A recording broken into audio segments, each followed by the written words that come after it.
When is the right moment for a relationship to become official?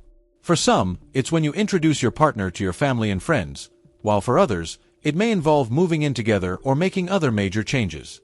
For 21-year-old Lily James, she was still figuring it out.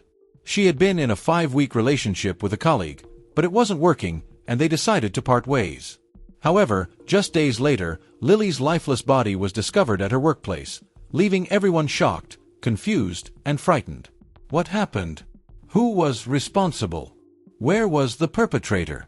As the investigation unfolded, disturbing and perplexing details came to light. The case of Lily James, which took place only last year, remains terrifying, leaving people wondering if even their workplaces are truly safe. If you're new here, I upload new true crime documentaries every week. No unnecessary drama, just the facts. If you're into that, hit the subscribe button. It's free and keeps you updated on all my future videos. Lily James was born on May 21, 2002, to Jamie and Peter James in Sutherlandshire, New South Wales. She also had a younger brother. Max. Sutherlandshire is a picturesque and peaceful residential area surrounded by beautiful beaches, a place where Lily was born and quickly became a natural fit. Much like the town, Lily was vibrant, full of energy, independent, and stood out from the crowd. She attended Danebank Anglican School for Girls and graduated in 2020. When it came time to choose her major, Lily knew exactly what she wanted. She enrolled at the University of Technology, Sydney, studying sports business. Lily was someone who loved staying busy. She enjoyed sports, dancing, performing, and spending quality time with her family and friends. Additionally, she was a water polo coach at St. Andrew's Cathedral School. Water polo ran in the James family. Her father was also a coach, and Lily followed in his footsteps, eager to pursue her passion. Her dedication to the job was evident, and the students she coached adored her in return. However, Lily could never have imagined that this dream job would also be the last she ever had. While coaching at St. Andrew's Cathedral School, Lily met many people, but one stood out: Paul Tyson. Paul was charming and sweet, and while he wasn't the only one to catch Lily's eye, his family was especially notable. They were wealthy and well-established in the corporate world, enjoying a life of privilege and luxury. Despite their demanding careers, Paul's parents always made sure to give him the love and attention he needed. Paul was their pride and joy, described as composed, calm, and generally a fun person to be around. In 2015, Paul attended St. Andrew's Cathedral School, where he became a sports captain and a part of the school leadership team. He also worked as a cricket and hockey coach and an after-hours coordinator at the school. Additionally, Paul was the hockey coach at St. Vincent's College in Potts Point.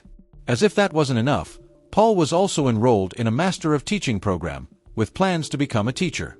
Like Lily, Paul was also a very busy person. At the time of the case, he was living in a semi-detached house with 3 housemates. According to them, Paul was a quiet individual, preferring solitude and not socializing much with others. Paul and Lily initially became friends after meeting at St. Andrews, but things took a romantic turn in September 2023. While Lily wasn't looking for anything serious, just some casual hangouts, she and Paul were on the same page. Their relationship began secretly, as Lily didn't want rumors to spread at the school. After all, a no-strings-attached romance wouldn't look good at a Christian institution. However, their friends knew about it. The relationship wasn't serious at first, lasting only about 5 weeks before Lily decided to end things. The exact reason for the breakup is unclear, but rumors suggested that Paul may have been controlling, which Lily didn't appreciate. While Paul appeared to handle the breakup calmly and didn't resort to violence or try to win her back, deep down, his ego was bruised. He had never experienced rejection from a woman before, and Lily's decision left him furious. What Paul wasn't accustomed to, however, was his ex-girlfriends going missing, and that's exactly what happened to Lily just days after their breakup. On October 25, 2023, Lily spent the morning with her parents, having breakfast, chatting, and watching TV, before heading off to her coaching shift at St. Andrew's Cathedral School. The school was in the midst of important exams in the gymnasium, and tables had been set up for the students coming in the next day. The exams caused a slight change in Lily's schedule, but she was still expected to return home at her usual time. However, that night, she didn't. Her parents waited for hours, trying to reach her through calls and texts, but received no response. This was completely out of character for Lily. In desperation, Her parents filed a missing person report. That report, though concerning, wasn't the most alarming news the police received. Just hours later, they received a call that would send them rushing into action. Someone reported a body in the gymnasium bathroom at St. Andrew's Cathedral School. At the same time, Lily's father, Jamie, received a message from Lily herself. Relieved but still worried, Jamie opened the text that read, "Come to school. Trouble." Jamie immediately became concerned upon receiving the text. Not only was it vague and alarming, but it also didn't sound like something Lily would normally say. He quickly responded, asking if she was okay, and then made his way to the school. However, when he arrived, he was shocked by the scene that awaited him. Police cars, flashing red and blue lights, crime scene tape, and officers crowding the school's entrance. A frantic Jamie was desperate to find his daughter and take her home, thinking that the trouble Lily referred to was something minor, like needing a ride. But when an officer pulled him aside, Jamie's heart sank. He knew in that moment that his life was about to change forever. Before Jamie had even heard about what was going on, investigators had already arrived at the school in response to an anonymous call. Inside the gymnasium bathroom, they found a scene that could have been pulled from a nightmare. A woman in her early 20s lay lifeless on the floor, her face badly beaten, and signs of a violent struggle filled the room. Tragically, the woman was soon identified as 21-year-old Lily James. The heartbreak was compounded by the fact that a family friend was the one to identify her body. It's unimaginable what must have been going through that person's mind at that moment. For Lily's parents, it felt like their world had come to a screeching halt. Jamie had only come to pick up his daughter and bring her home, but instead, he found himself confronted with the unthinkable, his bright, kind, and beloved daughter lying lifeless in a cold bathroom. The grief and horror that overtook the James family were overwhelming as their peaceful evening turned into a nightmare. The case quickly made headlines across New South Wales. While crimes in isolated or less trafficked areas can be expected, one occurring at such a prestigious school was unthinkable. Even more shocking was the fact that there was no overnight security at the school, a glaring oversight for an expensive private institution. With 1,450 students and annual fees ranging from $23,000 to $41,000 Australian dollars, one would expect the school to provide security personnel. In the wake of Lily's tragic death, an investigation was launched without delay. The authorities didn't have to search for long to find a lead. A name kept resurfacing as investigators spoke with Lily's family and friends, still reeling from the news of her death: Paul Tyson, Lily's ex-fling. Adding to the suspicion, it was revealed that the pair had broken up just days before the tragedy. The detectives now faced the urgent task of locating Paul. But where could he be? Thankfully, the CCTV cameras around the gymnasium and throughout the city played a crucial role in the investigation. As the school was sealed off for investigation, St. Andrew's Cathedral School sent emails to students, informing them that the school would remain closed for the rest of the week due to a critical incident. Exams were rescheduled to other locations, and the entire Sax community was shaken by the news of Lily's death. While piecing together what happened to Lily, the investigators first turned to the CCTV footage from the school gym. What they discovered would haunt them forever. The footage revealed Lily's final moments before her death, and even more chilling, a man, likely the perpetrator, was seen following her. On October 25th, Lily spent the day coaching students. Around 7 p.m., she was seen heading toward the gymnasium bathroom. Shortly after, a man followed her into the bathroom. For an hour, there was no movement. But then, the man emerged. Lily did not. You've likely guessed by now who that man was: Paul. Paul, the man Lily had recently been romantically involved with and had broken up with just days before, was the one who had brought her life to an end. At that point, the detectives had many questions. Why did Paul do this? Was the crime planned, or was it an act of uncontrolled rage? But time was of the essence, and they needed to find Paul quickly to get some answers. While the investigation was underway, the detectives caught a break when they learned of Paul's last known location. How did they find this out? It turned out that an anonymous tip and a text sent from Lily's phone to her parents had been sent by Paul himself. Investigators traced the phone's location to Diamond Bay Reserve, a rugged cliffside area overlooking the ocean. But what was Paul doing there? Though the exact reason remained unclear, the CCTV footage provided key insights into Paul's movements that night. When the police arrived at Diamond Bay Reserve on October 26th, Paul was nowhere to be found. They then reviewed surveillance footage and made a crucial discovery.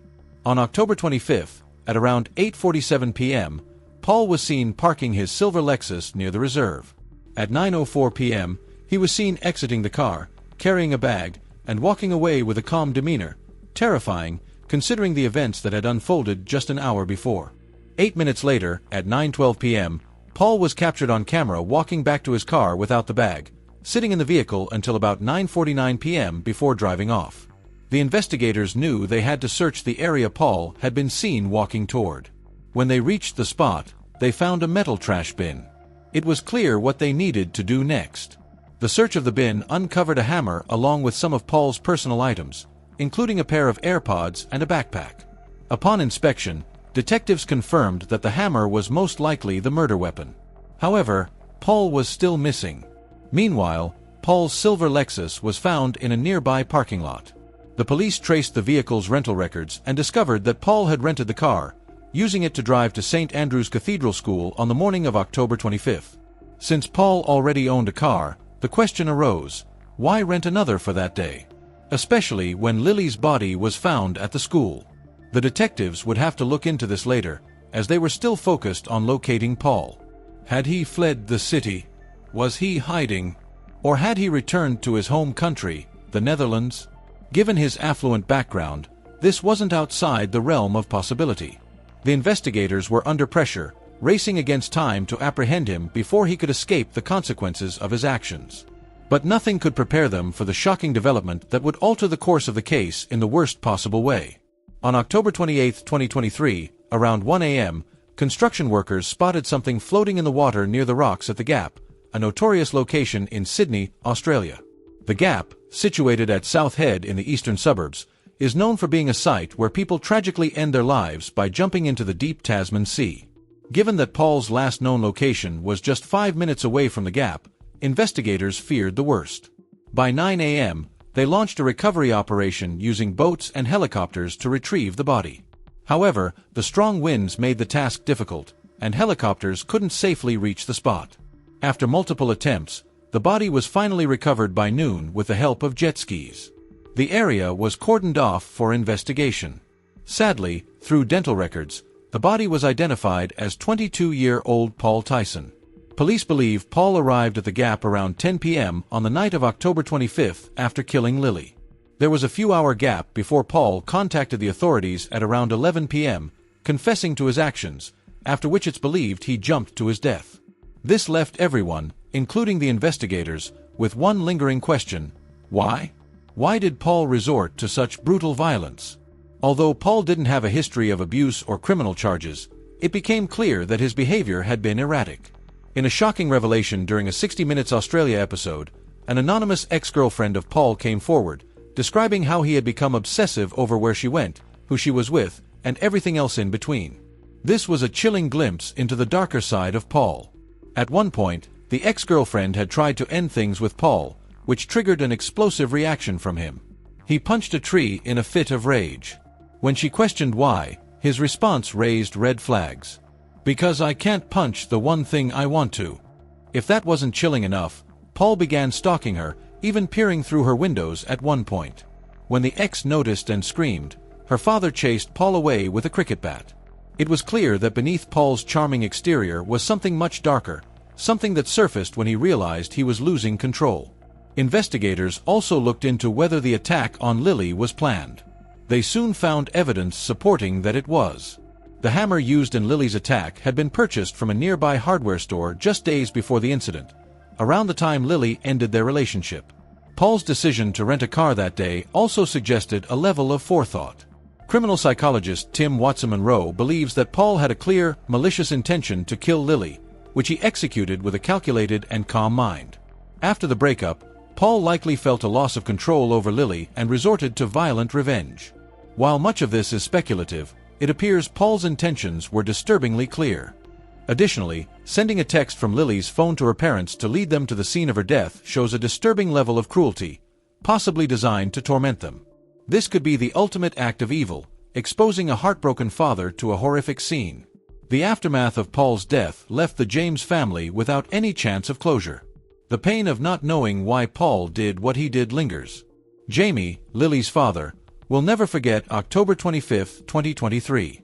The grief felt by both Jamie and Peter, Lily's mother, is unimaginable. Peter, who is battling melanoma in both lungs, now faces the added heartbreak of living without Lily's voice. The physical pain of her illness is compounded by the overwhelming grief, which only worsens her condition. Lily's funeral on November 17, 2023, was a celebration of her vibrant life, attended by hundreds who wore bright, floral clothes to remember her at her best. The James family continues to honor Lily's memory through the joyful moments they shared with her, whether walking in the park, strolling by the shore, or just being at home. Lily's presence is everywhere. Jamie, filled with deep sorrow, struggles with anger toward Paul, referring to him only as an evil monster. Despite the ongoing sadness and rage, the James family is channeling their pain into advocacy for better safety in relationships. Lily's death was senseless. Her life was taken without reason, and the pain of that is unbearable. One man's fragile ego and emotional instability have left two families with an empty chair at the dinner table. And that is a reality no one should have to face. Thank you for tuning into this episode. A special thanks to channel members. If you enjoyed this video, check out another case I covered, and don't forget to subscribe. It's free and keeps you updated on future videos. I'll see you in the next one.